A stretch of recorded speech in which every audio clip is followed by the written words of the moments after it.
700 বছর পরেও আমার নিজের মানুষদের রক্তপাতের কথা আমি এখনো ভুলতে পারি না। আমার সাম্রাজ্যের অস্তিত্ব যারা নিশ্চিহ্ন করে দিয়েছিল, আমি তাদের নাশ করব। 700 বছর, 8400টি পূর্ণিমা ধরে এই বন্ধন থেকে মুক্তি পেতে ছটফট করছে। এখন আমি শুধু আসন্ন নবকালী পূর্ণিমার জন্য অপেক্ষা করে আছি। এই অভিশাপ থেকে আমাকে মুক্তি দেবে কাশমোরা। যদি ওই শয়তান রাজনারায়ণের আত্মা অভিশাপ থেকে মুক্তি পেয়ে যায়, তাহলে তার পরিণাম ভেবে আমি ভয় কেঁপে উঠি। এ আমার 11 জন্মের তপস্যা। ওই দুষ্টের মরণ বাণ এখন আমি। বাণ প্রয়োগের জন্য দক্ষ ধনুর্বিদ চাই দেবী। কাশমোরা, তুই কোথায় আছিস কাশমোরা? বাবা, বাবা,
বেরিয়ে যাও, বেরিয়ে যাও এখান থেকে। যাও এখান থেকে, যাও।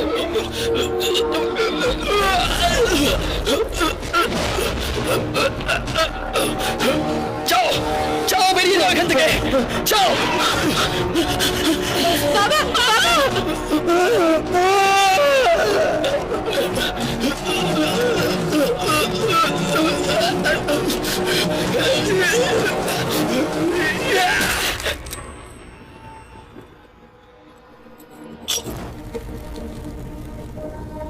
আপনার স্ত্রীর কোনো আত্মীয় আপনার উপর ভুডু ম্যাজিক করেছিল। ওই পুতুলটার সাহায্যে আপনাদের পেছনে একটা শয়তান আত্মাকে লেলিয়ে দিয়েছিল। আমি পুতুলটাকে পুড়িয়ে ফেলেছি। এবার আত্মা আপনাদের কোনো ক্ষতি করতে পারবে না। ওটাকে সমুদ্রে ডোবাতে হবে। এখন ওতে প্রাণ আছে, সেটা আমি সামনে নেব।